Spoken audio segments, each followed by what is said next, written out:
notification boobu yaa ngi koy gis. non gisuma ko xanaa. léegi rafet waaw léegi da nga koy xëcc wàccewaat ko. ah wàcce naa ko. léegi gisoo dara. gisuma dara xanaa ma laal cloche bi. waaw cloche bi ngay laal cloche bi waaw.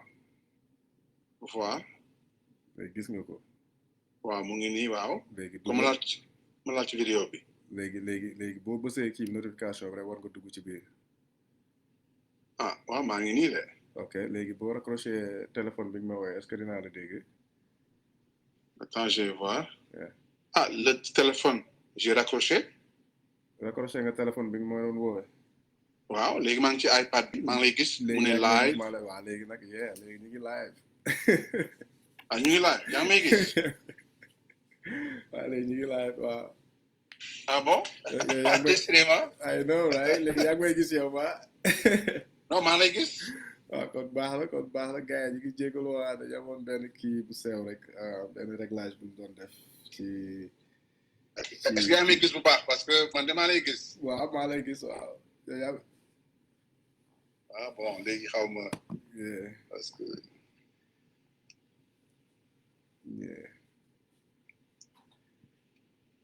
léegi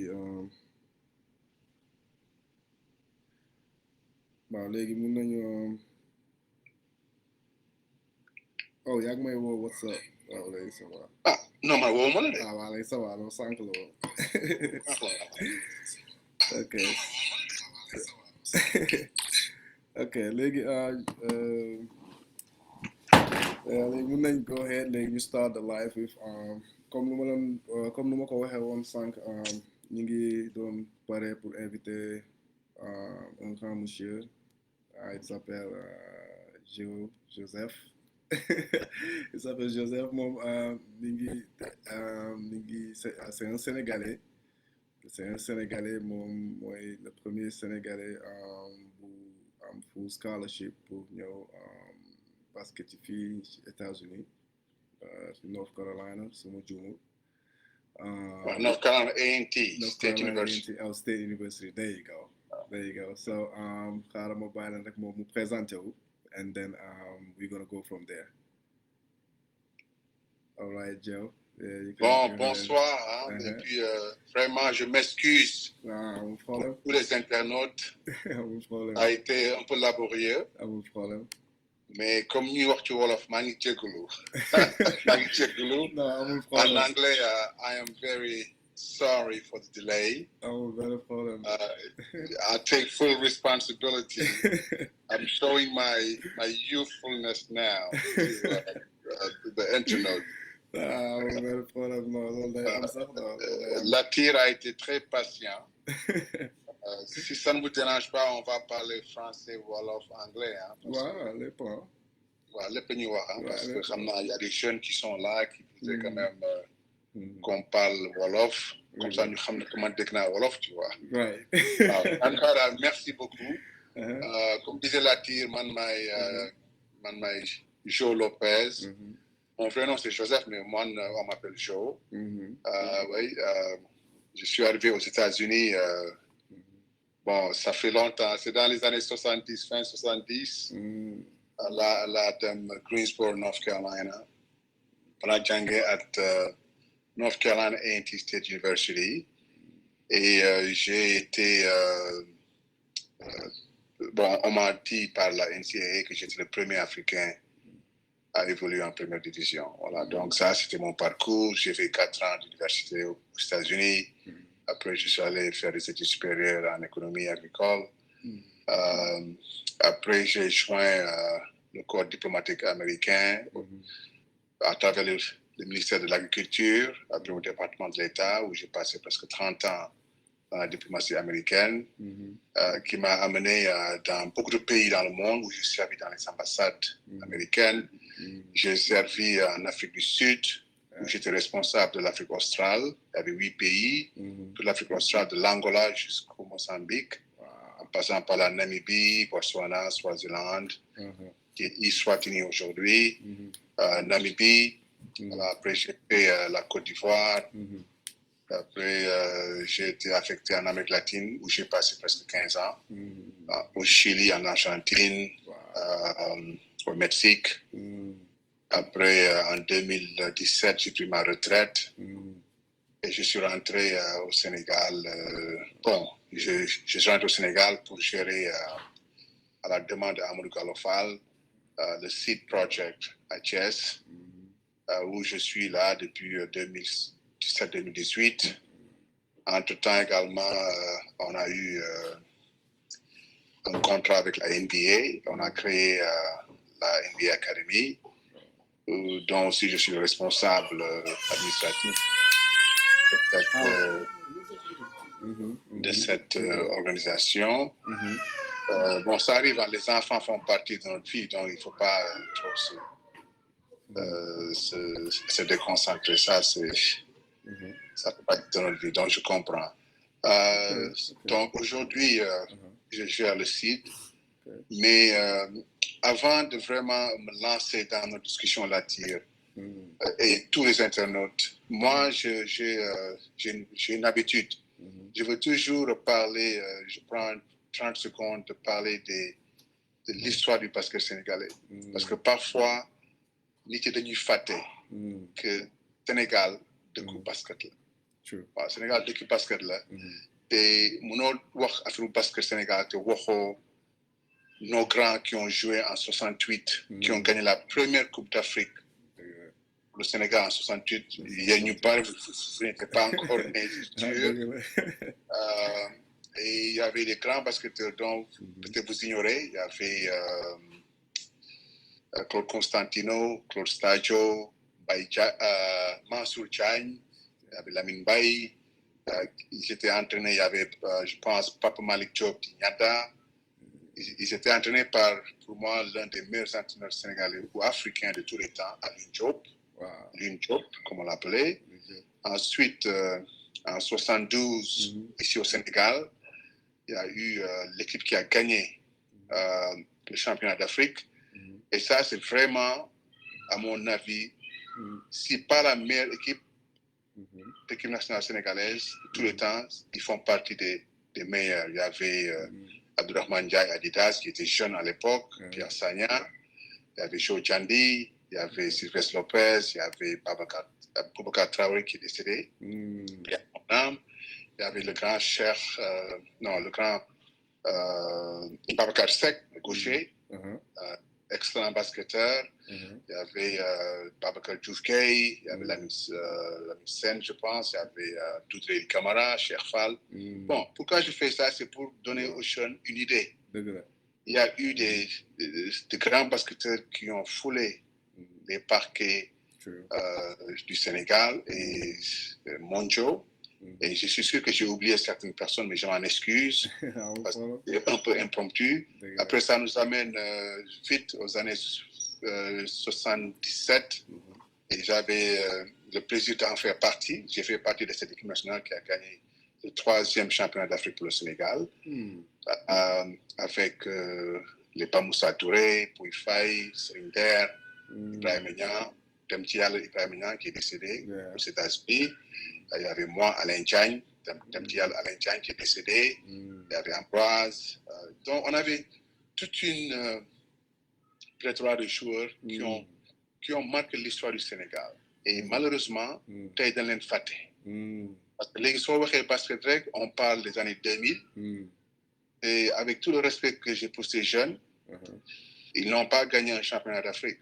Donc, ils ne peuvent pas se dire champions d'Afrique.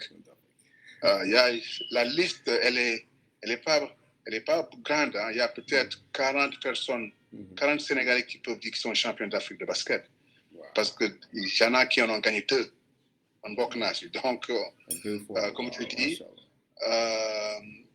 il faut que nous honorions la tire avec tous les internautes. Parce que dama bëgg ñu xam que Sénégal dëkku basket la. Bu kenn juum, bu kenn jaawatlee ak leneen. Après, donc, depuis 97, la grande équipe de 97 avec Hassan Ndiaye, Boubacar Aw, Yaya le jeune Carvalho, bon, il n'est pas jeune, mais bon, je l'appelle le jeune Carvalho. Raymond Carvalho. Ouais, Raymond. Tu vois, Papa Alingouni Ndiaye, je pense. Alingone. waaw Aliou Ngoné voilà Aliou Ngoné donc bon ñoom nag ñëpp laa ci xam mais parfois tam damay fàtte seen tur yi mais dama bëgg rek ñu xam que 97 le Sénégal gëj gagné championnat d'Afrique waaw 97 ça fait 27 ans gagné wuñu championnat d'Afrique donc dañu war a jóg suñu bopp te yéen yaa encore a def vous qui êtes hors du Sénégal comme yow la ci looy def il y a des jeunes que bon ils sont pas jeunes ay magum jëm lañu je pense aux Guy Gomis les Coco Barry Boubacar Aw waaw qui est entraîneur aujourd'hui mais il faut ngeen xool ci seen emploi du temps naka ngeen mën dellu si seen vacances yi ñëw jàppale basket sénégalais à Sid la porte est ouverte man du ma tëj buntu Sid pour qui que ce soit et surtout quand tu peux apporter quelque chose pour notre sport parce que tey on doit ça au Sénégal man fu ma toog tey yow Latir foo toog à Moline Illinois basket moo ñu fi yóbbu man lu ma def ci àddina yëpp basket moo ma jàppale ba ma egg foofu parce que moo ma ubbi bunt yooyu waaw donc yéen je fais appel à tous les Sénégalais qui sont dans la diaspora de commencer à penser comment vous pouvez contribuer au développement de notre jeunesse sur le plan scolaire, sur le plan étudiantin, mais aussi sur le plan sportif. Parce que yéen def ngeen benn affaire boo xam ne que ñu bari defuñu ko. génne ngeen seen kër. Comme on dit en anglais, cross the ocean, dem ba États-Unis, yi dem France, pour améliorer ses conditions de vie, les conditions de vie de votre famille. Loolu bu leen ko fàtte mukk. On le fait comme Africains. Les Américains le font pour leurs parents, les jeunes Américains noirs qui viennent des endroits démunis. Dañuy dem dugg NBA, dugg dans les trucs sportifs, dans les pro ligues, pour améliorer leurs conditions de vie. Donc, vous avez un devoir de travailler sur votre postérité, your legacy. Et je vois que toi, tu as le nom de ta compagnie, c'est Legacy. C'est extraordinaire. Liggéeyal bu baax parce que ce grand frère Massayer qui travaille avec nous à SID est un excellent entraîneur. te loo ko mën a yokkal loo ko mën jàppale mën a dem ci kanam. parce que tey mu ngi entraîné Guédiawaye Basket Association au club, je crois. Et il fait un travail extraordinaire. Et les moyens sont limités. Donc, comme on j'appelle, moi, c'est Internet, sur Internet, parce que je fais partie de la famille de Latir. Nous, c'est nous indi jeunes pour nous appeler basket sénégalais. Parce que avec le nouveau gouvernement que nous avons, les indications que moi je vois, c'est qu'ils sont pro-jeunesse, parce que c'est la jeunesse qui les a mis, la jeunesse et les vieux. Donc, ils seront ouverts à toute opportunité pour appeler son jeunesse. Donc, ku am xam-xam, ñëw Sénégal nga partage ko ak suñu mbokk yi, soo paree nga dellu utaat xam-xam amee xam-xam ñëwaat. C'est très important. Moi, je dis que rester en Amérique, c'est bien, c'est très bien parce que ça continue de te former. Mais de temps en temps,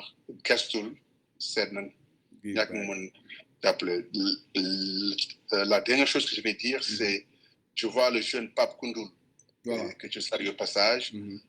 Moi, je travaille avec lui de manière pas permanente, mais on travaille ensemble. Voilà quelqu'un qui a fait, qui fait quelque chose d'extraordinaire.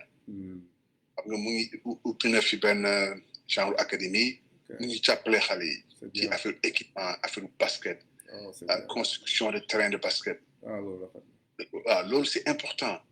T'es comme mën na la jàppale wala jox la ay idées comment faire pour retourner au Sénégal parce que c'est pas facile je vais pas vous raconter des histoires dëkk bi c'est pas que dafa jafe mais il faut changer les mindsets. Mindset, dañu war a changer. That's right. Parce que tam suñu mbokk yi tam parfois ils sont un peu pas très enthousiastes, excusez-moi, pas très enthousiastes ci affaire lu bees. Xam nga lu bees ça fait peur aux gens. Dëgg la. Mais bu leen bàyyi loolu ñu solo. kii leen kii retarde leen. En tout cas, je voulais faire ça rapidement. Bon, rapidement, c'est peut-être 10 minutes. Hein. Non, mais je suis ouvert à vos questions. Excusez-moi, je vous en prie.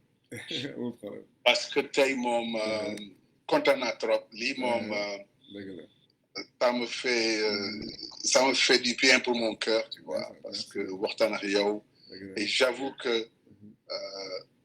xamuma la, mais c'est comme si je te connais il y a toute une vie. Parce que et j'ai beaucoup apprécié ta patience avec tous les problèmes que nous avons eu pour nous connecter.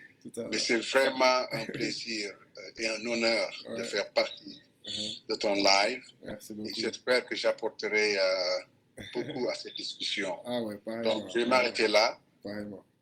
En saluant tous les sportifs et sportifs, parce que dans le basket, chez les féminins, parce qu'on est vraiment les grands champions d'Afrique en basket féminin. Donc, peut-être ça, ce sera un autre discours qu'on aura sommes invités encore pour nous voir dans l'affaire basket jigéen parce que ils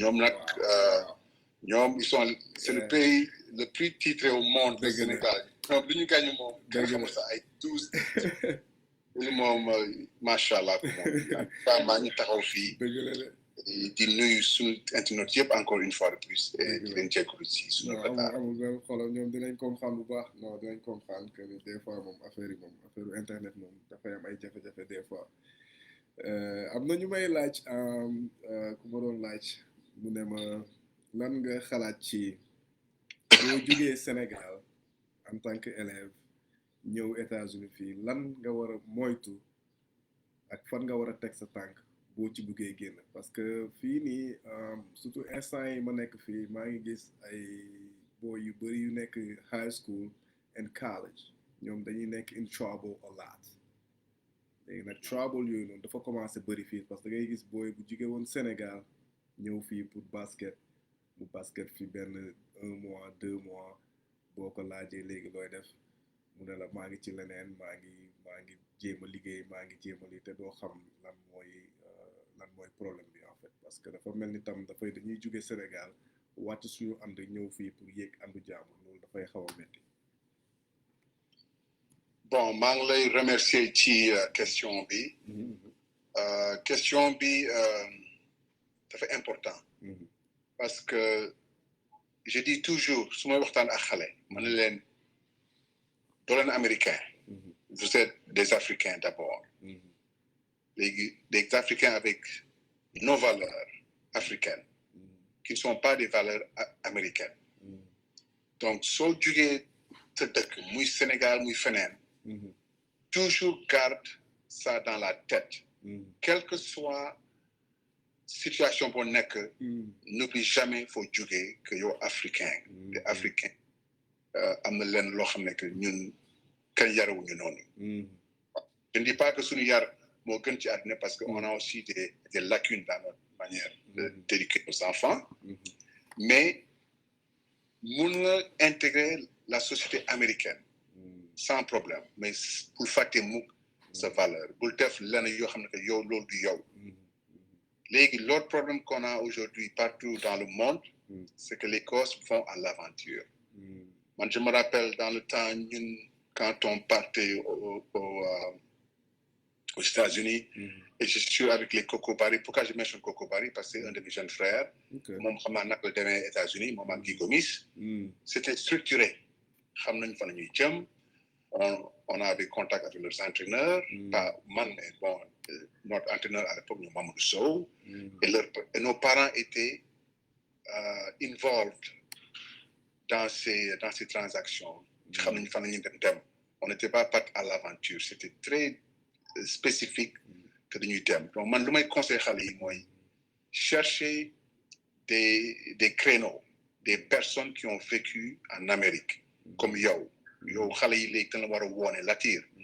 lan laa mun def pour dugg ci benn high school ban chemin laa war a dem waruñu dugg ci avion wala jaar par Amérique centrale pour egg États-Unis après ne dañuy basket loolu ça crée toujours des problèmes il y aura peut-être benn wala ñaar mën nañ ci génn mais la majorité dañuy càng ci système bi donc utiliser les créneaux yu ñu am man mën nañ ma woo mën nañ ma email si am na possibilité jàppale leen xam naa à SID on a des réseaux de transition pour les jeunes c'est pas parfait mais ñu dox on va faire tout pour l'améliorer ça c'est notre objectif Amadou et moi on en parle assez souvent mais il faut que ngeen xam que am na ay structures établies au Sénégal yu ne mun jàppale parce qu'on a beaucoup de contacts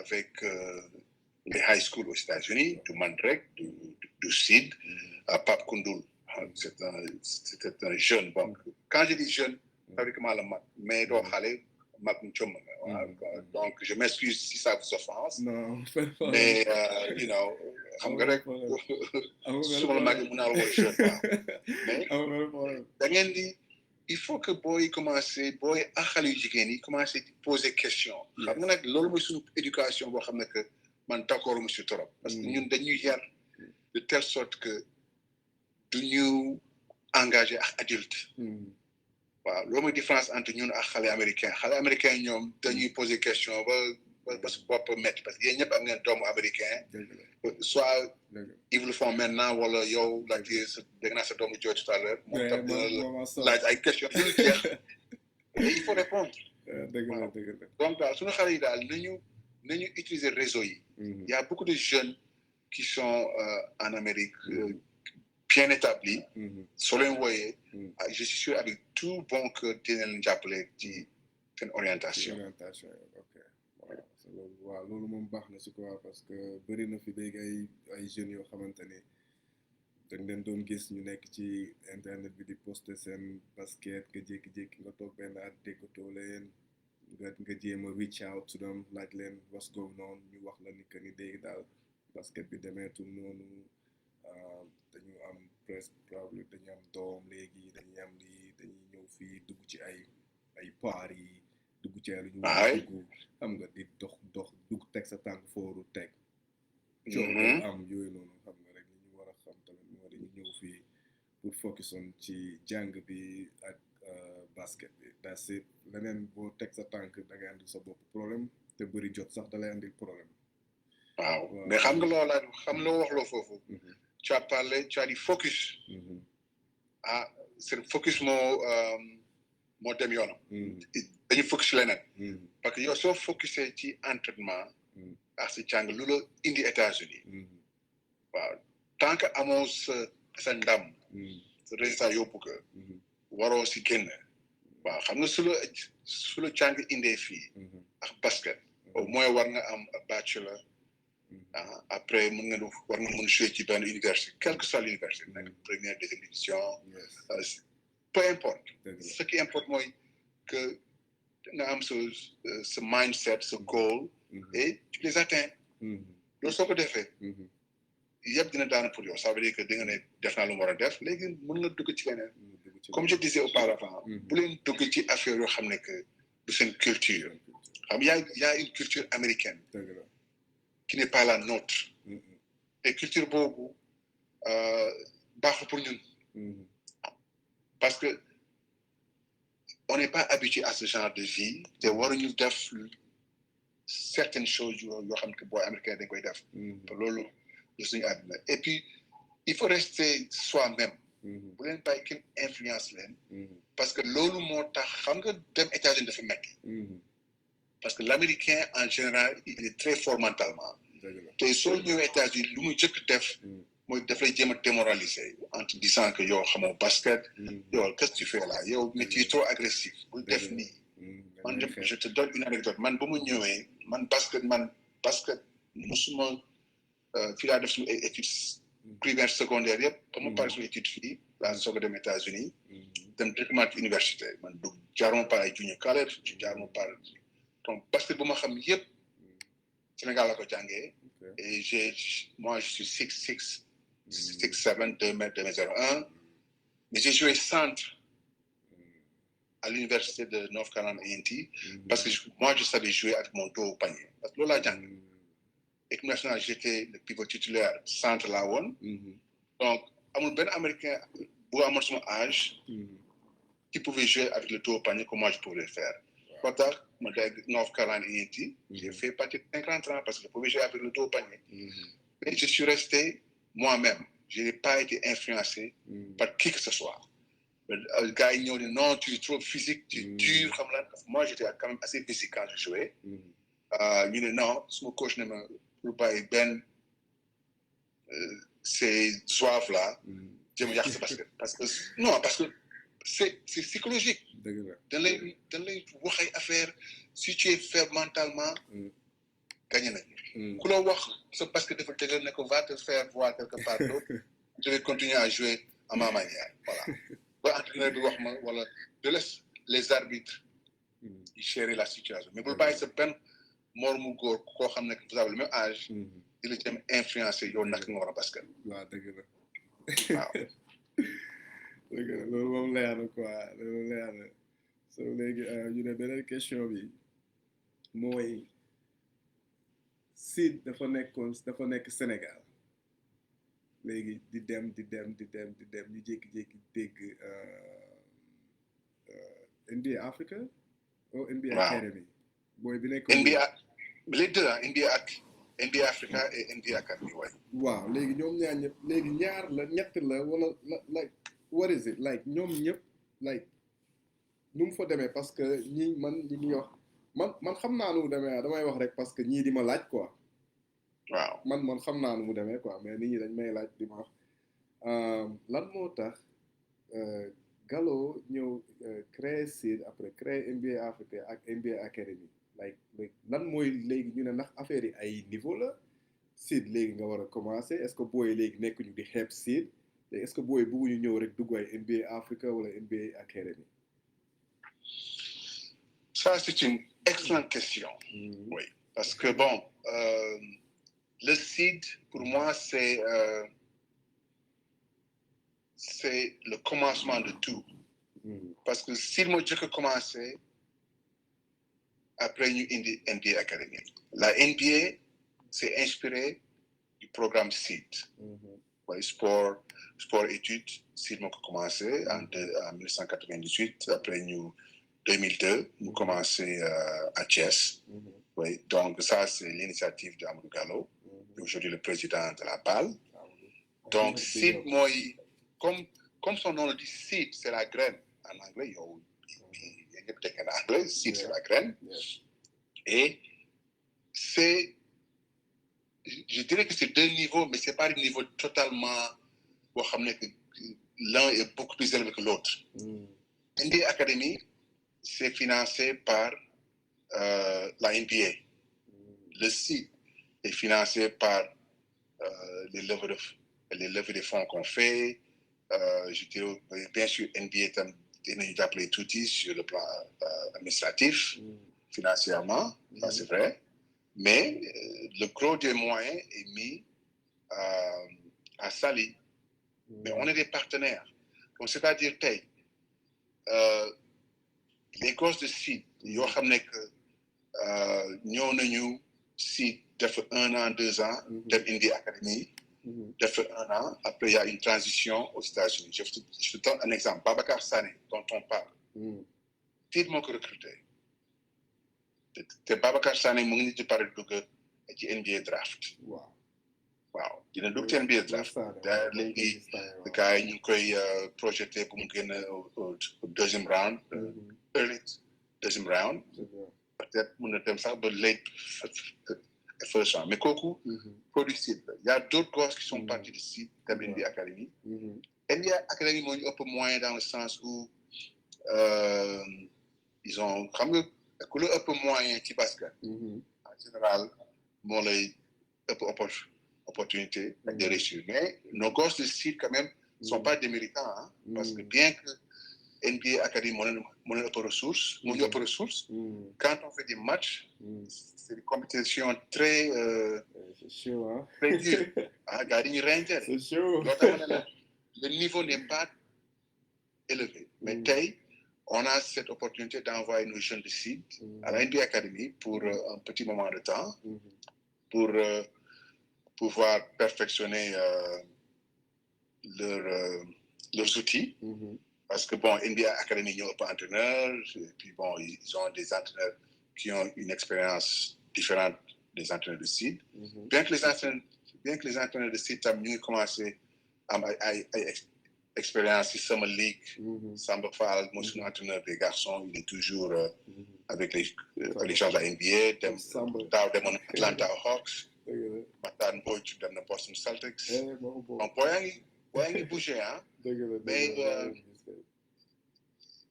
Légui, pour répondre à ta question, c'est deux académies, mais on est des partenaires parce que les entraîneurs de la NBA Academy ils viennent à SID pour aider nos entraîneurs, garçons comme filles. Donc, il y a cette relation qu'il ne faut pas ignorer. Mais je dis également que Yen, c'est un ce qui nous écoute aujourd'hui là, Yen nous sort parce que Yen y a une différence parce qu'il y a un jël ben xalé de site wala indi académie nga ne ko this is what you don't do when you are in the United States. Ça c'est quelque chose d'important et de dire xalé yi li waro ko def ko defé ay problème rek lay indi. Donc je réitère l'importance que yéen ngeen ñëw et je dis yéen parce que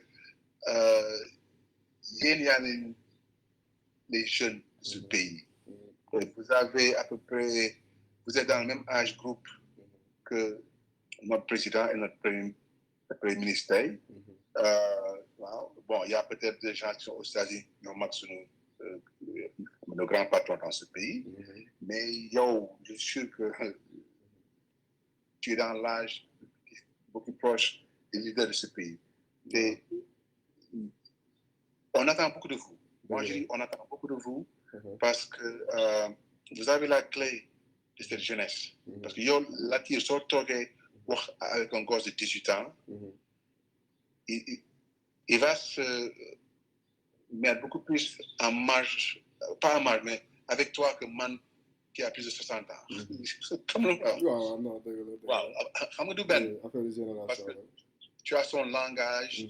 Moi, damay déglu boy parfois, mais dañuy wax doo xam sax lu ñuy wax te ñu làkk wolof wala lu wax tu vois c'est comme en anglais boy mënuñu wax tey fii doo déglu ñu wax parce que ils ont un langage da lay yónnee message c'est que des trucs ay lettres mais c'est pas ça qu'est-ce que ça veut dire mais c'est ça mais non bon écoute en tout cas là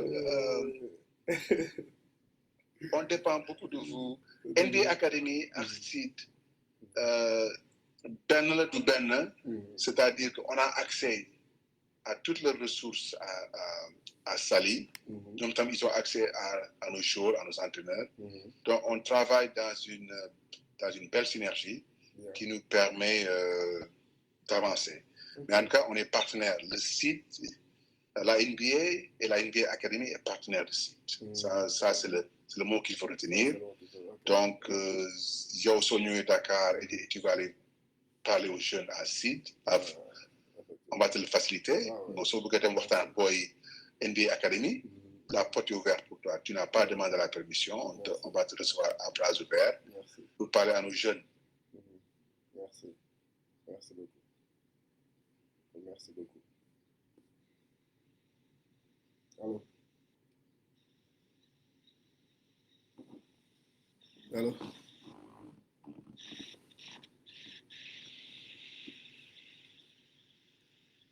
Problème de connexion, Badou.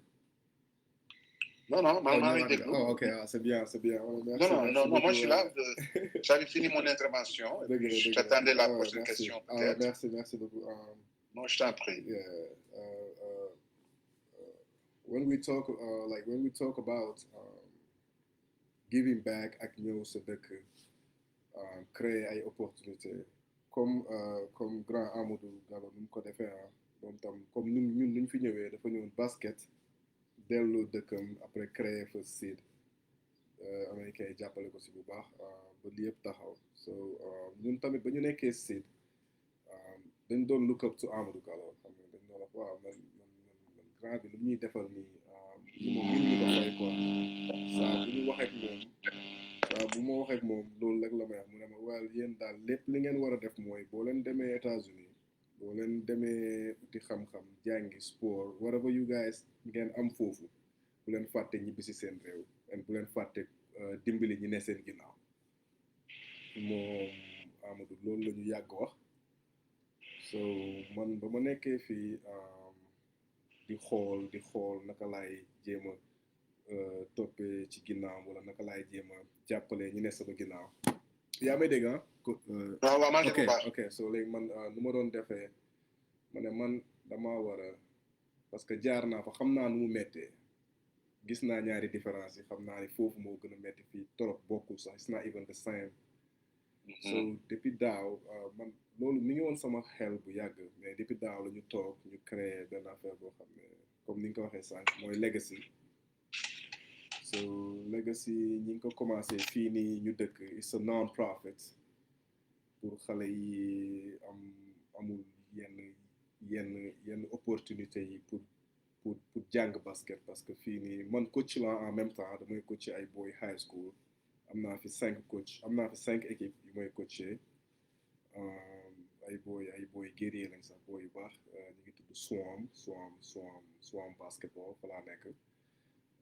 léegi nag ba pare damay def ay private mooy damay joxe ay cours à part ku nekk quoi léegi nag prix bi dafa xawoon xaay lu ma doon fayeeku par heure léegi saa yi ma ñëwee di wax ak di entraîné booy seen xarit dañuy toog di seetaan ma ne leen mais yéen la ngeen di seetaan ñëw leen ngeen bokk ñu ne non ñoom mënuñu ko afford dafa cher léegi nag loolu noonu yëpp commencé nekk sama xel ma ne man xaaral ma dem rek créer benn affaire boo xam ne pour xale yi la ñëpp ñu mënul fay wala ñëpp ñu amul fii tam xaw na am na ñoo xam ne comme nu mu méttee Sénégal am na ay xale yoo xam ne amuñu moyen fii ñàkk fépp la nekk quoi léegi tam ñoom tamit ma ne léegi xaaral ma créer lii nga xamante ni dafay jàppale képp xale boo xamante ni bugg nga basket ak jàng mais sa loxo yeggul sa ginnaaw noonu des fois booy dañuy soxla dàll fii tamit wala dañuy soxla ñoo xam ne dañuy jàppale ci école ay homework so legacy ñëw nekk affaire boo xamante ni dafay liggéey ak sama xale yi nekk ñu dëkk fii yëpp ci dëkk bi di nuyu en passage Molin Foundation ñoom ñooy jàpp ci ginnaaw legacy bu baax ñi ngi ciy def lépp lu ñu mën pour man xam rek ak ñun suñu team bi suñu jàppale booy nekk around di leen defal ay affaire yoo xamante ni duñ leen sax fayeeku dañ di ñëw dimbali leen defal leen ay kaara basket free ñu ñëw jàngal leen basket like xam nga di def loolu noonu léegi nag ñun suñu next step mooy legacy dafa war a ñëw Sénégal parce que lii yëpp dañuy wut benn foundation boo xamante ni pour bu dëgëree la rek bu dëgëree dañ koy jël après yóbbu ko ñun fu ñu jóge quoi Sénégal comme Amadou mu def ñu jéem a xool naka la ñuy ñëwee ci wetam moom tam mu jàppale ñu encadré ñu won ñu yoon bi ñu ñëw Sénégal am fa loo xamante ni comme li nga wax la rek ñëw parce que bu ñu amee 5 wala 10 wala 15 wala 20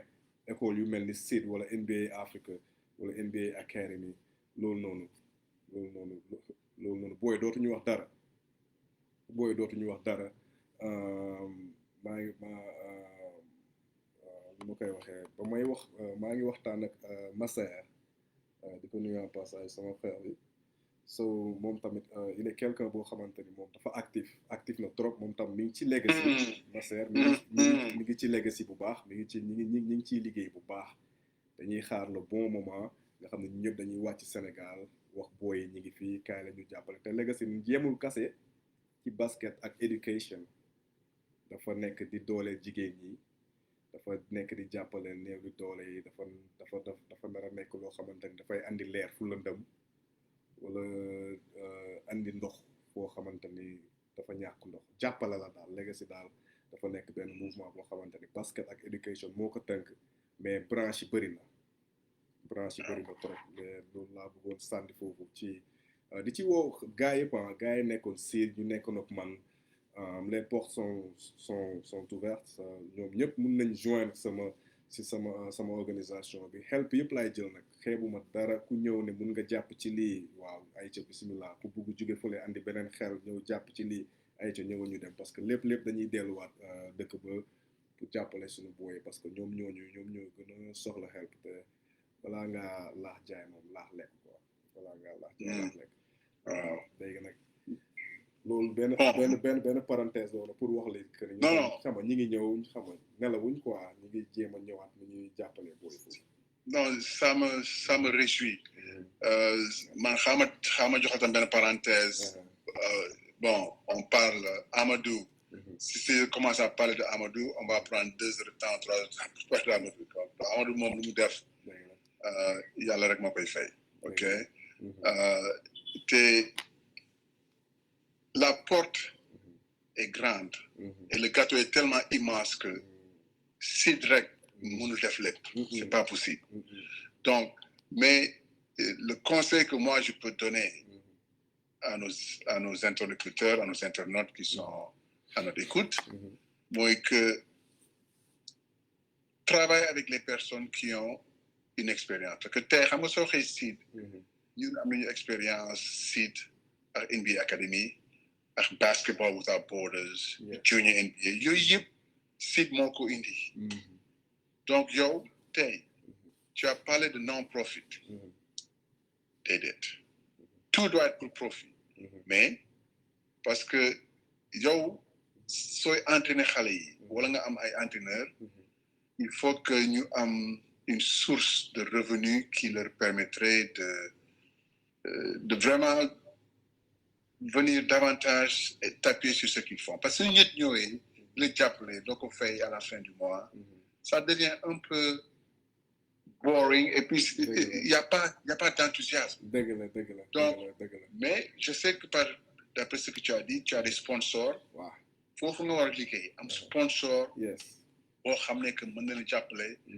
Avoir un budget bien déterminé pour ñaata ballon yi jaar, les équipements ñaata lay jaar, su coach yi ñaata la ñuy fayee ko. Et trouver de bonnes âmes aux États-Unis, ça y en a beaucoup. Pour vous accompagner. Le problème que nous avons au Sénégal, le problème que nous avons au Sénégal, c'est giving back. Les gens qui sont en mesure de pouvoir give back, they don't give back. They want you to come after them and ask them. You know, I find that very disingenuous, you know, because if you know the reality of Senegal, you should never wait for Pap Masaya Njing or for somebody else to come and say, hey, we need basketballs. We need basketball shoes. How many high schools, big time high schools, with players that have how many pairs of shoes that they, at the end of the year, they give it to their neighborhood? Or why don't they put those shoes together and put it in a small container and ship it to Senegal? They use shoes, but we can use those. There are some institutions who can use that. Because we can talk États-Unis, definitely, da nga war a yónnee xaalis. Yow soo nekkee Milwaukee wala nga nekk Moline, Illinois, nga nekk Chicago, New York, Boston, Philly, nga am access to ay high school. Mais demal ci high school nga ne hey, vous avez de vieilles paires de chaussures qu'on pourrait envoyer au Sénégal. Ngeen wax ñun on peut trouver un moyen de récupérer ces chaussures, indi ko pas pour site, mais may ko yeneen club yi, mais mënoo xam ñaata nit ñoo ñuy laaj paire dàll. Te basket soo amulee paire dàll mënoo basket. Tu peux pas jouer au basket pieds nus. Mënul nekk. Donc je parle toujours Pape Koundoul parce que moom mu ngi def maa ngi gis boo tax may wax léegi dinaa wax Latir parce que maa ngi gis Latir mu ngi def dinaa wax parce que non man loolu man nag mën naa wax si pour parler je peux parler également et puisque am naa baatu dëkk bi en matière de basket parce que c'est légitime ça je je l'ai gagné par la sueur de mon front et par mon sang. Donc, mon avoir basket, et puis quand je parle basket, ni tu n'y t'écoutes. Voilà, c'est ça la réalité. C'est pas pour me vanter, mais c'est la réalité. Parce que pour basket, vous avez voir qu'il y a des cours. On doit vous écouter parce que vous avez votre expérience. Mais giving back, j'insiste, you must give back. Because il y a une États-Unis. Pas la grande majorité de vous et moi, basket, mon aux États-Unis. Donc, tu aurais même un conseil. Il y a un site pendant une journée, on te donne accès à nos gosses, nos work, les difficultés en Amérique. Parce que mon tant que de Amérique. Wow. Donc, giving back, c'est pas seulement financièrement, c'est avec in kind, comme dit l'américain. The pie is big. Seed alone cannot do this. Seed needs help. You guys. Rien ne vous empêche. Et tu veux créer ton entité, tu crées ton entité. Quel de le guerre, quel de ce cas, au contraire, il ne le Japon. So, américain de basket avec Legacy, grand jour, comment on m'appelle ici, on a besoin d'entraîneur. Ma sœur, ton frère, là, il travaille pour ici. Non, ma sœur, demande d'appeler la tire. Je suis entraîneur, comme ça, nous partageons sur information. Parce que la chose qu'on fait à site, moi, que nous ignorons sur le xam-xam. En tout cas, moi, je me connais. Mais le xam, je me connais partager dans le partage. Parce que, baaxul que demain, on dit, ah, grand Bidjar, il n'a rien laissé. L'autre, c'est legacy. L'autre, c'est postérité en français. Je te donne une anecdote. Mamoudou Sow, l'entraîneur Mamoudou Sow, qui a 80 ans passé. Hein? Mais son cerveau fonctionne comme sur des roulettes. Mais quel pour lui demander conseil ou pour lui parler? Mamoudou Sow? Mamoudou Sow. Qui a entraîné la gendarme, qui a entraîné l'équipe nationale. C'était mon entraîneur. Mon entraîneur, qui est Gomis, il vit toujours. C'est un icône du basket africain. L'objet du basket, l'objet pour gagner le championnat d'Afrique. Une idée. Mais c'est des chances quand il y a des compétitions internationales. Quand tu les convoqué, quand tu les vois pour les cas, c'est une faiblesse. C'est une faiblesse parce que sur une compétition internationale, comment apporter quelque chose pour le basket sénégalais, d'un coup parce que il y a un basket. Parce que vous avez évolué à un niveau qui est 10 fois supérieur au niveau du basket sénégalais. C'est la vérité. Et au monde basket américain, pareil, doit avoir un niveau supérieur de connaissance du basket. C'est impossible. Non. C'est impossible. Yo, l'on voit du basket, on a le déglou.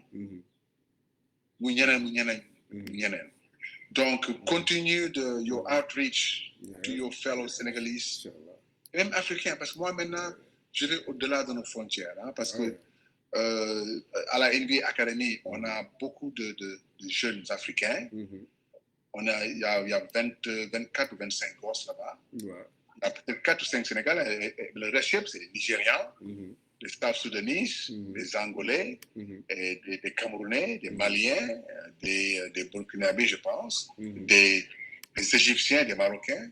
Donc, tu vois, les gosses sont en train d'être formés avec leurs différentes cultures et connaissances de basket. Et c'est là que je me rends compte que, par exemple, les jeunes du Maghreb, Maroc, Tunisie, Égypte, ils sont plus adroits que nous parce que nous, c'est le focus, ce sont les tirs à mi-distance et leur basket est un peu plus cérébral. Ça ne veut pas dire que nous, on n'a pas un basket cérébral, mais parce qu'on a beaucoup plus de qualités athlétiques que les Maghrébiens. Donc nous, on dépend beaucoup sur nos qualités athlétiques. Mais parfois, en basket, on est top, dal, khalat, game bi nga bàyyi tëb parce que sol xam nga tëb su la fente nga tëb affaire bi jeex na xam lu ma la wax donc voilà donc on commence à se rendre compte voilà pourquoi les Maghrébins jouent d'une certaine manière et nous les gens du Sub-Sahara on joue d'une autre manière donc maintenant on essaie de rapprocher les deux baskets ensemble côté boobu noonu moom li nga mujj wax loolu yàgg nañ ci am ay kii ay waxtaan quoi mais ñun sax lu ñu doon wax sax man nu ma doon gën a comparer mooy lan moo tax Afrique basket bi dafa physique comparé ak Europe du ma wax sax États-Unis dama naan Europe parce que léegi nii tey boo xoolee boo seetaanee NBA joueurs yu fi gën a brillant instant yi ci NBA yi ñoom ñëpp Europe lañ jógee. voilà FIBA côté FIBA lañ jàngee basket ñëw fii léegi ñoom xoolal Luka soo xoolee da nga koy xeeb da nga naan dafa pata. waaw day kenn mënu ko téye fii Luka kenn mënu ko téye États-Unis xoolal Jokic like the Joker. moo jëlaat MVP bi 3 fois kenn xamul ko buy basket da nga naan sax bëggul basket bi kenn mënu ko léegi américain ñoom ñi ngi commencé xam ni basket bi. ñoom war nañu gën a jàng basket ñoom gisoo bu ñu demee sur le plan international ni ñuy sonnee dañ leen di siffler ay marché yoo xamante ni ñoom xamuñu. dañ naan du marché ni ñuy bondalee dañuy carry. dañ naan man carry dañuy def nii bu ñu demee FIBA côté FIBA dañuy sonn lenn lañ ñuy gën a sonalee mooy ñoom dañoo physique kese mais when it comes to like fii basket ak bopp non Europe moom c'est autre chose loolu laay wax tamit ma ne comme Sénégal da ngay basket match ba mu jeex doo xam ne kan mooy sànni kaw équipe.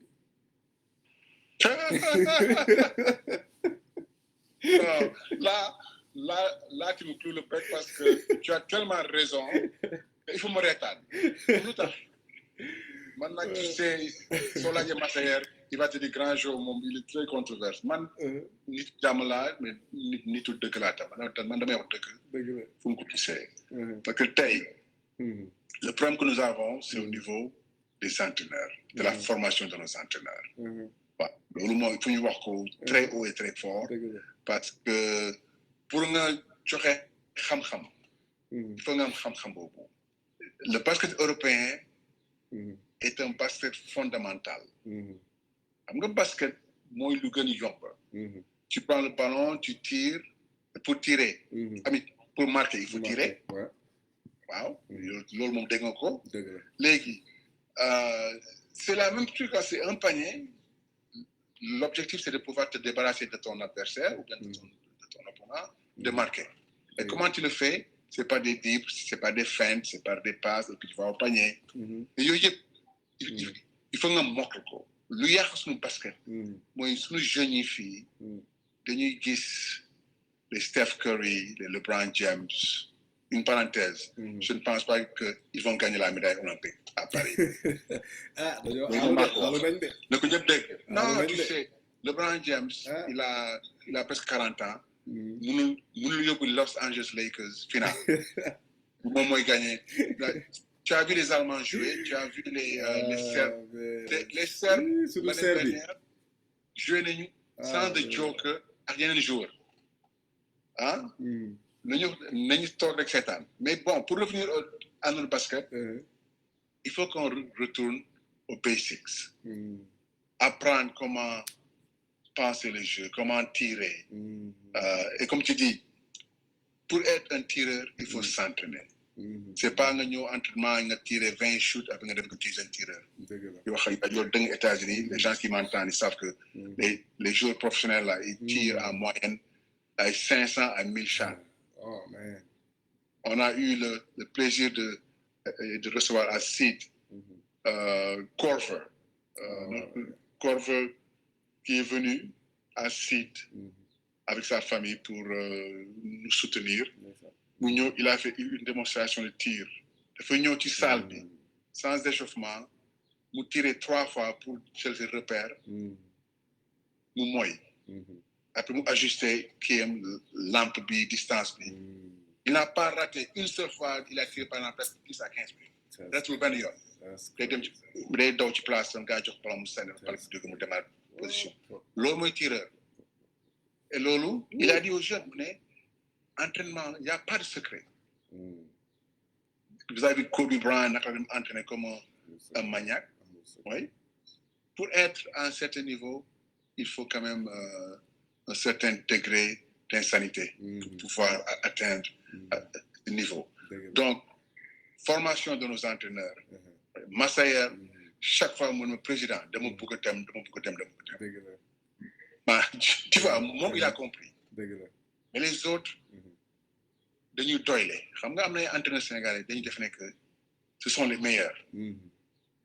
te man soo ma laajee seen xam-xam ci basket sorewul. La preuve mënuñu gagner championnat d'Afrique pour le Sénégal. Il peut même pas se qualifier pour compétition et je critique personne mais résultat laay wax man. Parce que si on avait de bons entraîneurs c'est pas les joueurs si on avait de bons entraîneurs tey di nga dégg Sénégal mu ngi dem Jeux olympiques dégg ko Sénégal mu ngi dem Jeux olympiques de South Soudan nga dëgg te ñoom ils vont dominer le basket africain pendant longtemps. Waaw parce que ils ont quand même Luol Deng que je connais très très bien qui est à la tête et moom xam na lan nga war a def pour gagner tey il nous faut des jeunes comme yéen yoo xam ne xam ngeen lan lañu soxla pour gagner nga ñu encadrer équipe nationale. On a besoin de vous. Ñu may déglu internet man je donne un message. J'ai accès au président de la fédération, je peux lui parler comme des professionnels ne ko hey voilà ce qu'on doit faire pour avancer le basket. Parce que mu ñuy déglu. Il nous écoute maintenant. Mu ñuy déglu et je dis maintenant parce que avant on n'était pas sur la même longueur d'onde. Mais le problème que nous avons au Sénégal, c'est que Sénégalais bëgg ko critiquer. ñoom dañu bëgg mais qu'on leur dise yow daal yaa ngi doxal comme on dit. fekk doxaloo tous laa la wax non loolu mooy dëgg bi ñun comme on t'a formaté en Amérique on aime le dialogue man dama bëgg toujours ma quoi ici bu la ma wax président avance quand vous savez qu'il y a un mur de béton devant moi dama bëgg nga ne président lii du yoon et j'ai des gens qui me disent ça ma sœur ci la bokk il faut nga wax dëgg kenn du la mere parce que yaa ngi wax dëgg en tout cas man du ma la mere soo ma waxee dëgg. Oui. Mais nos entraîneurs doivent continuer leur formation. La balle dont tu parles tout à l'heure.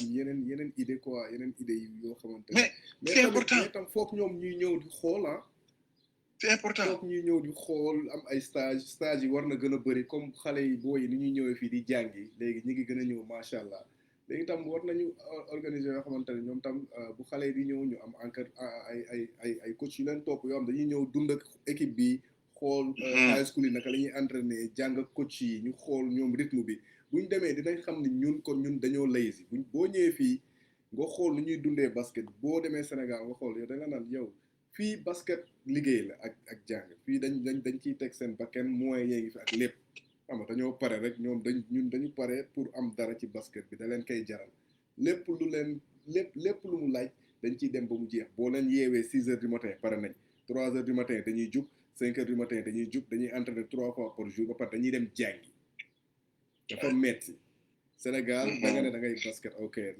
yow doo entraîner yow sa entraînement club rek ngay yem sa entraînement club rek ngay yem moo tax niveau yi mënul nekk quoi niveau yi mënul nekk foog entraîneurs yi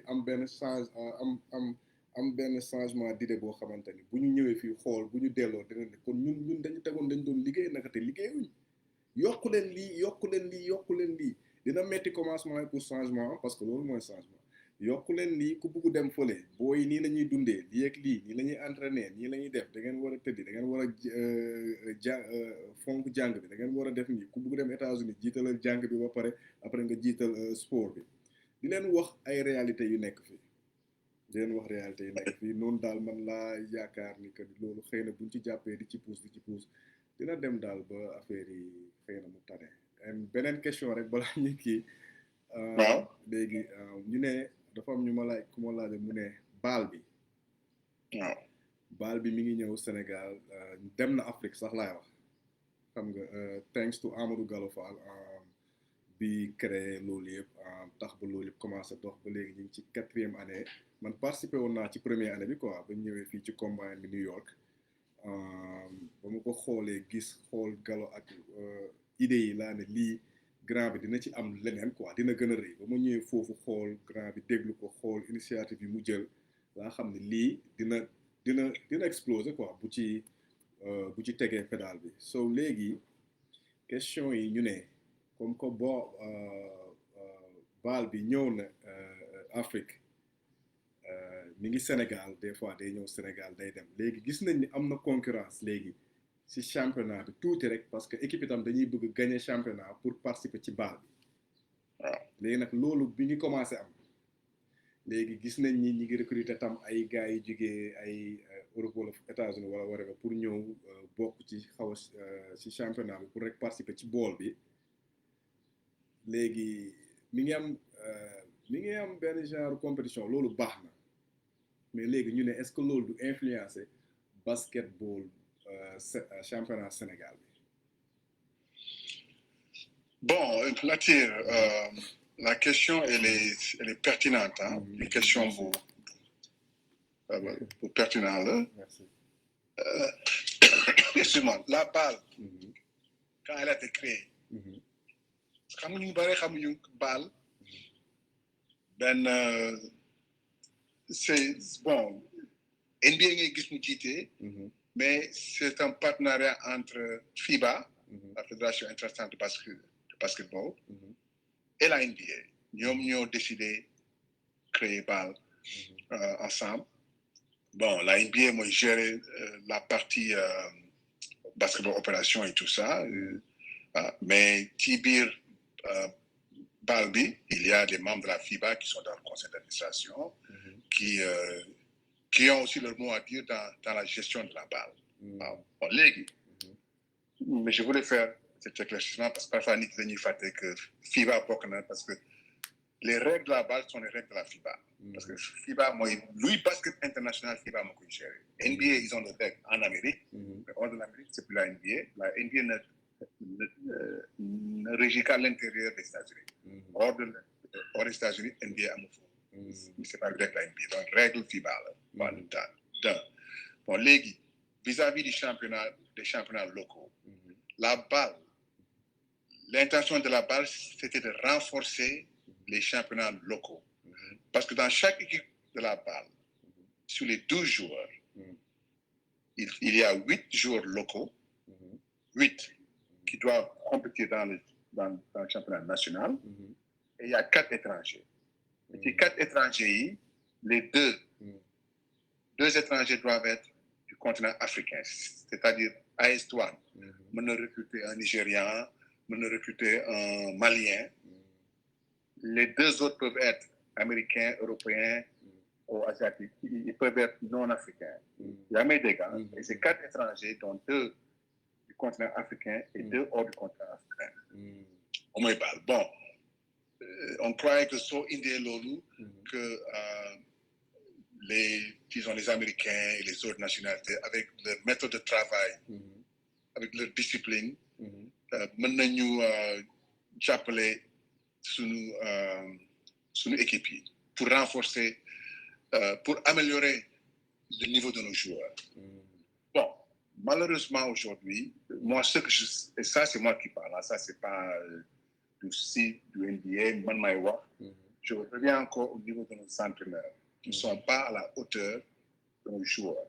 Peut-être les joueurs dans le monde entier, de par la nutrition, de par les entraînements, les joueurs ils sont à un niveau quand même beaucoup plus élevé que même nous quand on joue au basket, parce qu'on n'avait pas ça, les affaires nutritionnelles. Mais quand les joueurs sont à ce niveau, les entraîneurs sont un peu plus bas. Donc, il faut que les entraîneurs arrivent au niveau des joueurs. Parce que tu as été un ancien basketteur, ce que les entraîneurs africains, à mon avis, ne maîtrisent pas encore, c'est les changements dans un match, les ajustements dans un match. Il y a dans la zone presse, cette zone presse d'Okhul. Mais dans le te rendre compte que zone presse, on te met déjà de 20 points.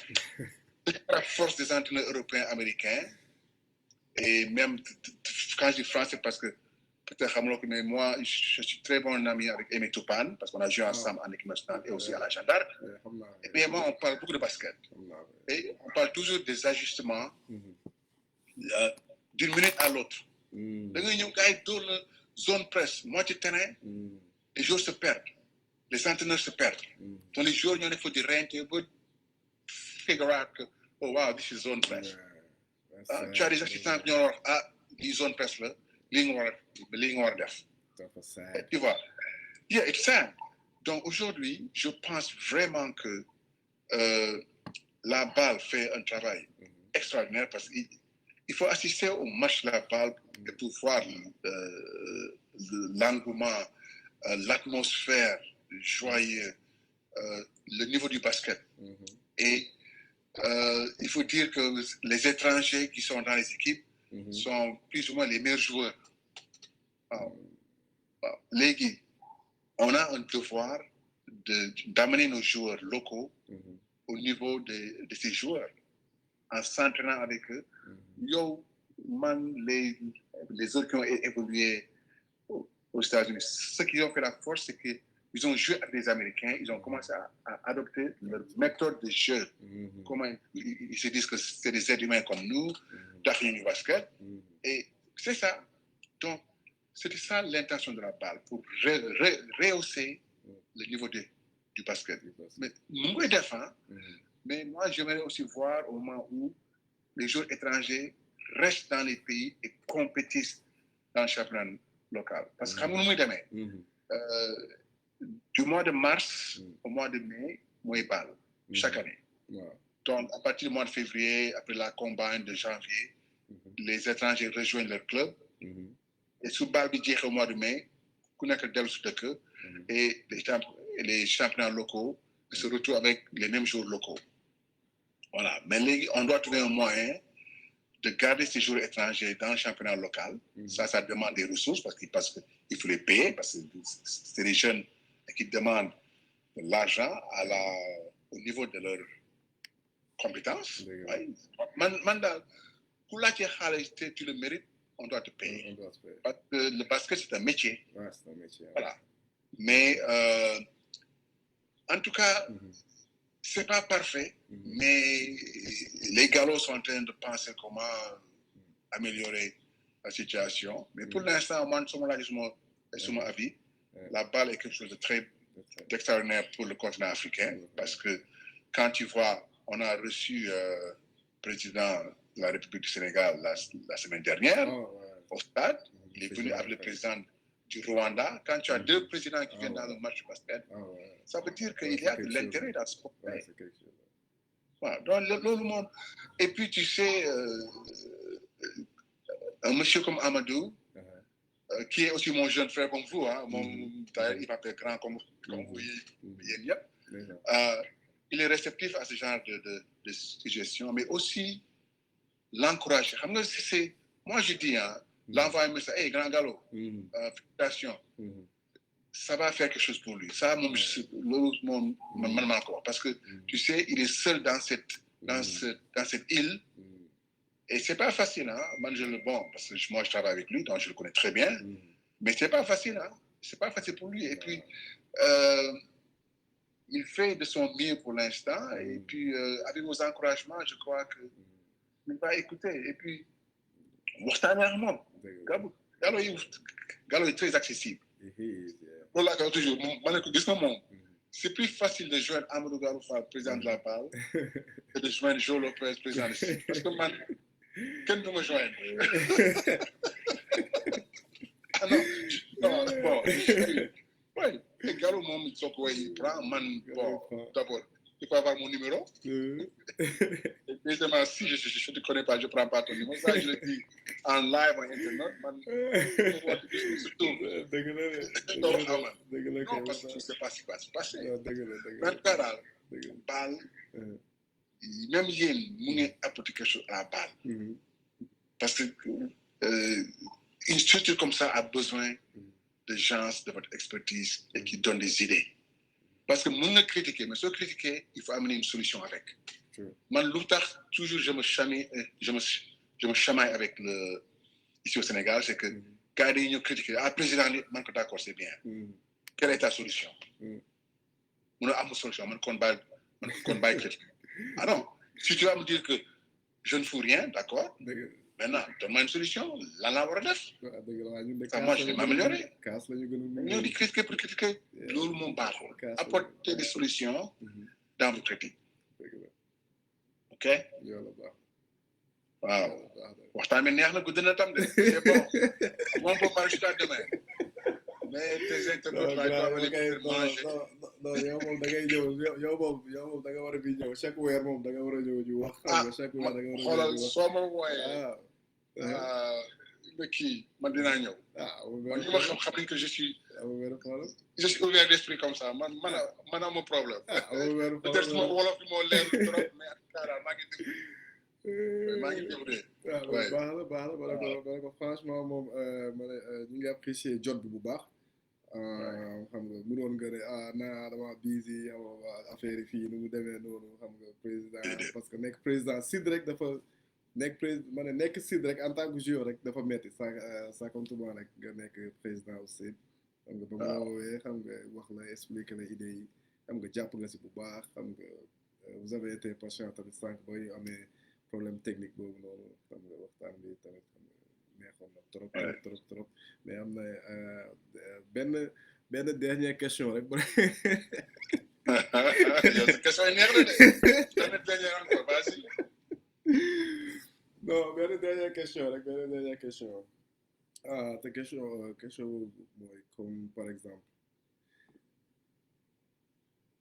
ban solution ngeen mun a apporter parce que maa ngi laajte damay laaj boo yi fi ñëw yëpp quoi boo yi fi di ñëw yëpp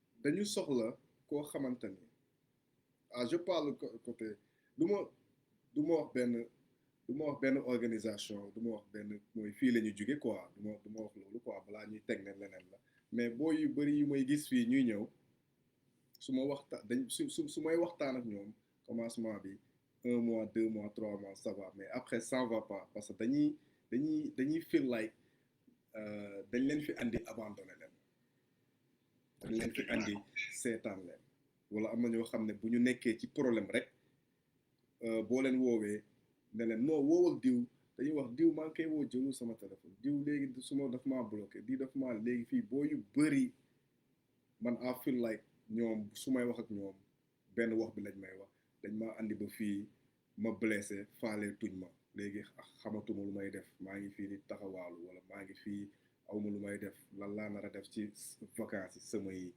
xam nga dafay metti si ñenn ñi wala am na ñoo xam ne buñ demee ba nar a dem bu ñu nekkee ci tànk bu baax pour dugg ay D1 yu mag wala ñu nar a dugg NBA ñooñu dañuy gën a topp te ñoom ñëpp fi ñëwandoo mais fii da ngay booy bu nar a signé benn D1 school jékki-jékki gaañu si tànk redressé wàcc benn jikoow léegi nga koy laaj ndax yaa ngi doon dégg ñi ak ñii ñu ne non ñooñu déggatul leen léegi boo yëpp lu ñuy kaas mooy lu mu dee war nañ fi am 2 wala 3 représentants yoo xam ne fii la ñuy nekk ci dëkk bi booy bu fi am problème dañ ñu nga leen di woo ñu jël ñu bàyyi lépp lu ñu jàpp fii dem ba seeti booy seen école toog ak ñoom parce que loolu tam dina leen apporter lu bëri booy yi bëri dañuy feel like ni ñun lan moo tax ñu fi andi wala ñoom du ñu ñëw représenter des fois ñëw fi benn sama seetaan ñu dooleel ñu xam nga won ni ñu ko ni yéen a ngi fi ba léegi mais booy fii ñu bëri boo leen laajee dañ man ki ma fi andi woon sax pour ma dégg ko léegi c'est tout un problème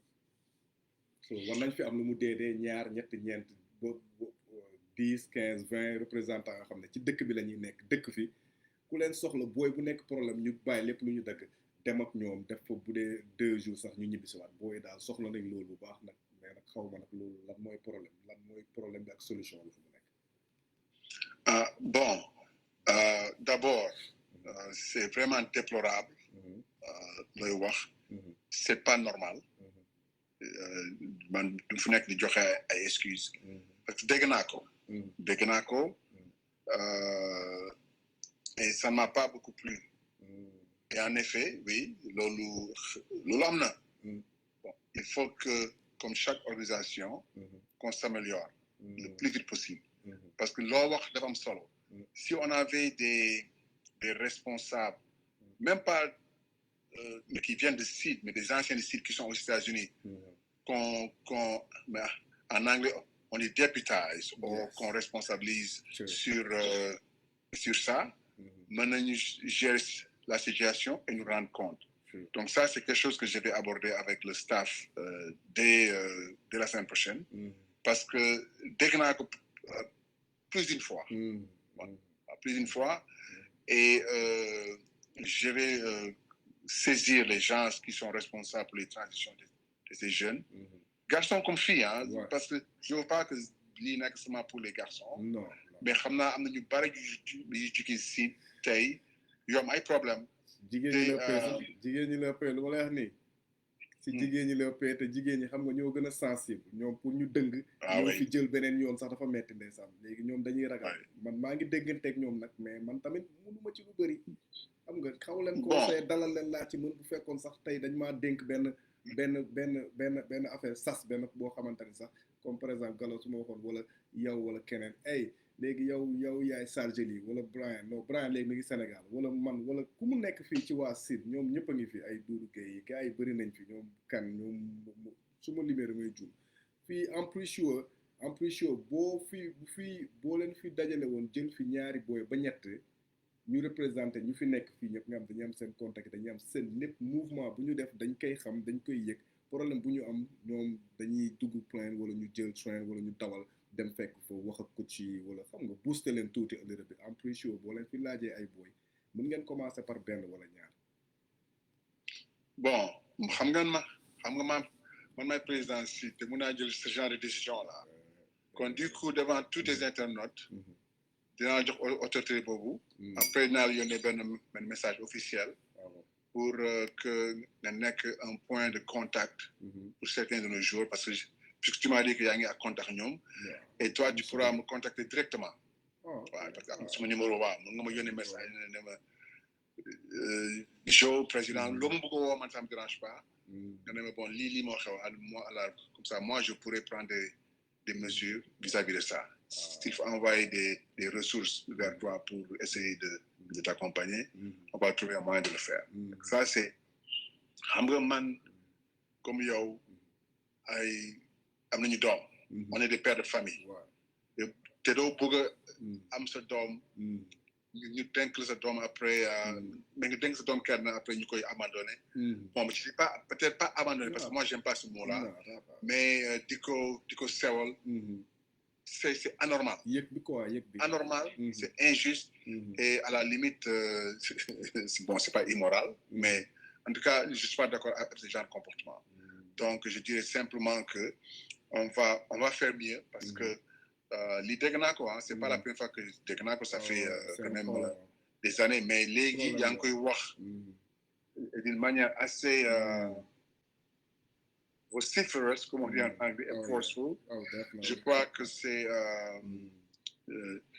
I'm taking heed to what you said okay donc je vais en parler aux autorités responsables des jeunes en transition parce que su la jeune boobu wooyee warloo ko tam xam lu wala doo jël appel parce que yoo xama ci lu mu nekk en tout cas pour ça vraiment je te remercie pour cette question parce que c'est difficile d'en discuter mais il faut le faire il y a que les questions difficiles qui vont donner de bonnes solutions pour le futur de nos jeunes là ça moom c'est sûr loolu moom dama ko gëm suñu biir xol en tout cas maa ngi lay remercier ci question bi et dinaa la yónnee benn note officielle qui va te donner l'autorisation de parler à ces jeunes ñu wala ñoom ñu wax ak yow et tu rencontres à SID à moi directement il y a pas de problème amul benn problème man moom I'm here for that like lépp SID la commencé man tey jii soo leen ma lépp loo leen ma yónnee wala lépp loo xam ne war naa ci mën a jàpp ci SID man du ma hésité naa mais loola ma defal lii jàppaleel ci lii mun nga ñu xoolal lii mun nga ñu demal fii man am ready lépp lu jóge ci SID na am ready quoi parce que fa la lépp commencé fa la lépp di jeexee so why not bon pour te dire une chose que nous bon j'avais demandé que Lému jot ko qu'on me donne une liste de tous les élèves qui ont fait le transition pour ñu xam seen tour seen adresse email seen numéro de téléphone pour qu'on fasse un suivi pour ñu xam lan la ñu nekk parce que quand même c'est des centaines de personnes hein. Ah ouais. C'est pas une dizaine, c'est des centaines de personnes Ouais.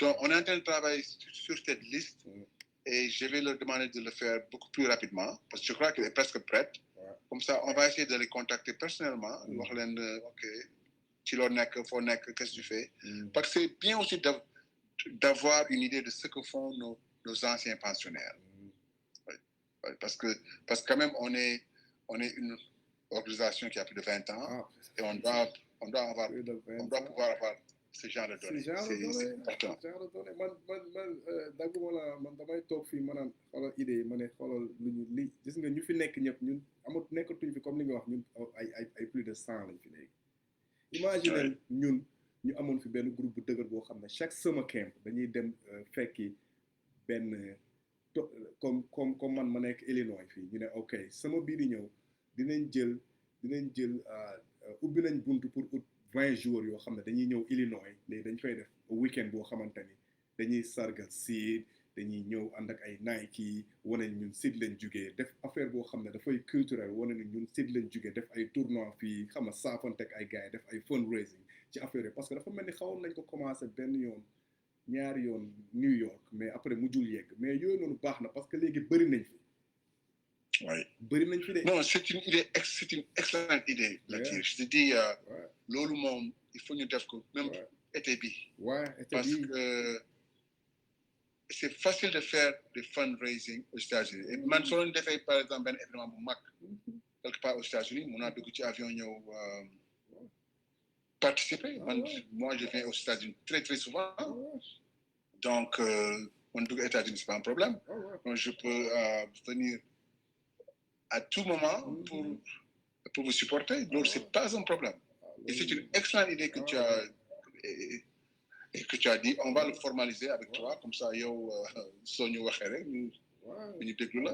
waaw booy ne bu ñu amee loolu moom duñ ko gëmee quoi loolu moom namm nañ ko quoi da ngay booy boo gëj a gisante 10 ans gëj ko gisante ba bëgg ne Sénégal imagine ñu ne Seed ubbil na benn genre 15 à 20 boo yoo xam ne année bi wala sama bii dañuy daje Illinois xam nga ñeen ñëpp ñëw leen ñu saafante foofu def benn fundraising xam nga dafa fay neex quoi loolu noonu you know it's family loolu moom c'est ce qu'on appelle music to my ear. Yeah, there you go. loolu ñuy soxla parce que voilà un moyen de contribuer à ce qu'on fait à Seed. Voilà parce que loolu moom dafa am parce que si vous pouvez faire des fundraisers pour Seed pour une bonne cause, même utiliser Seed pour faire une fundraiser pour une communauté aux États-Unis, c'est important pour nous également.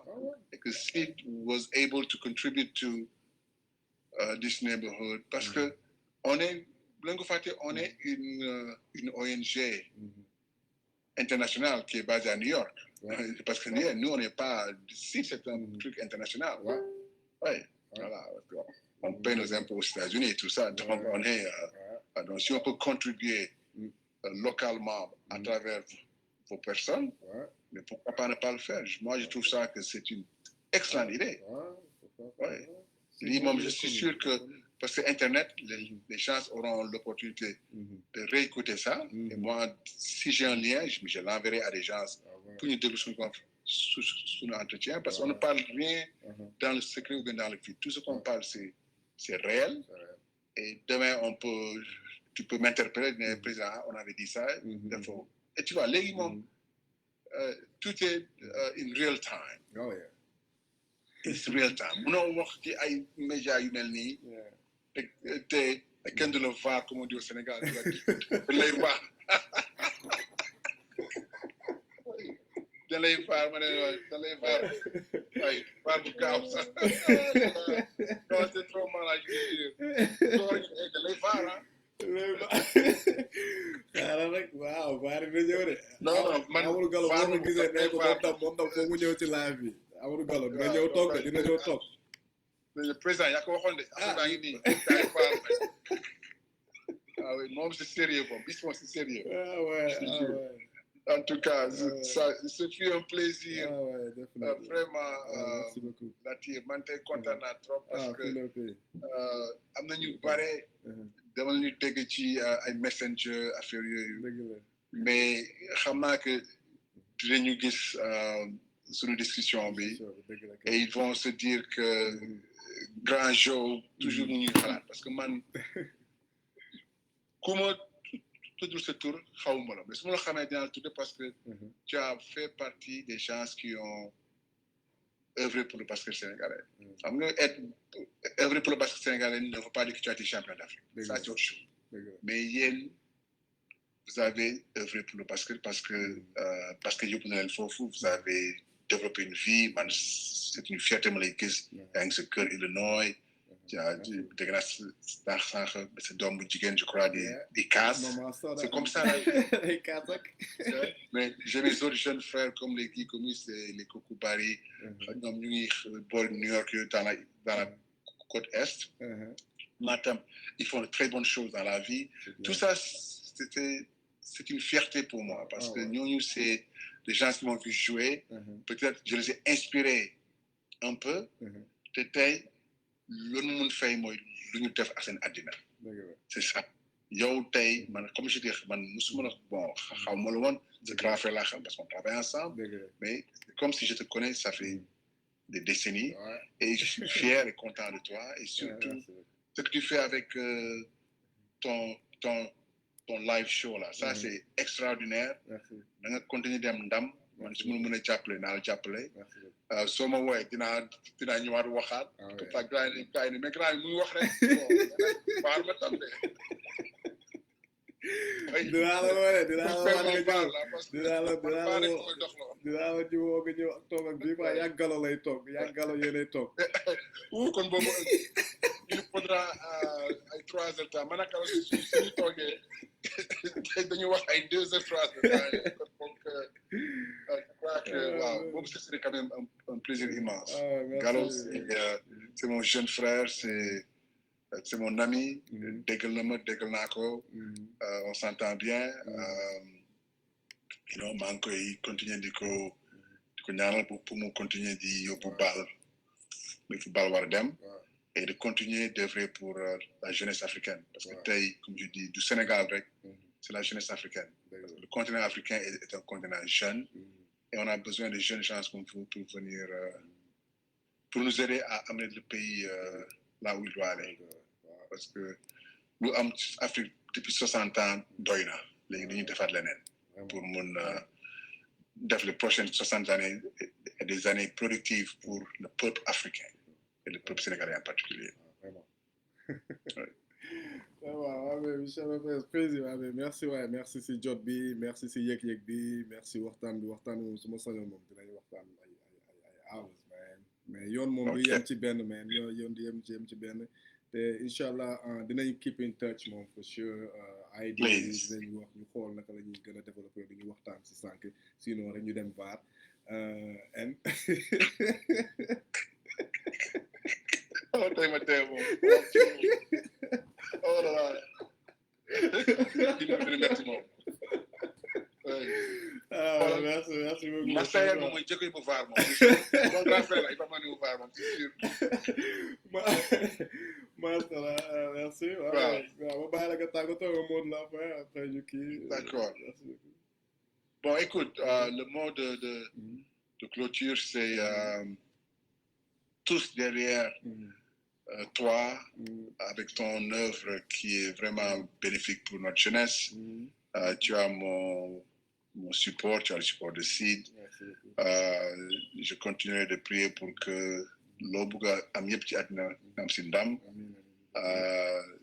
de saluer encore nos amis internautes qui nous ont suivis et de dire que on compte sur eux également pour apporter quelque chose à notre édifice africain nga continuer dem ndam toppatoo leen seen njaboot yi seen doom yi faites lu baax pour yéen ak seen njaboot et faites quelque chose lu baax pour seen dëkk ak seen continent parce que vous êtes tous des ambassadeurs de vos pays loo def États-Unis bu baax ñu ne ah c'est un Sénégalais balaa ñu nekk il s'appelle Latir Ndiaye waaw doo def bu bon tam ñu ne c'est un Sénégalais xam nga américain ñoo gën gaaw ci dugal nit ci ay cases oui les Africains là c'est un Sénégalais waaw nag maa am réputation donc bu leen fàtte mukk que vous représentez plus que votre personne continuez d'œuvrer dans le bon dans le good because you're all good people and do good for yourself and for your country and for your continent. Thank you so much. Thank you so much. And may the Almighty bless you and your family. And thank you for having this, giving me this opportunity. No problem. Thank you so much for accepting my invitation. You're welcome, sir. Bye-bye. Okay. Bye for now. All right.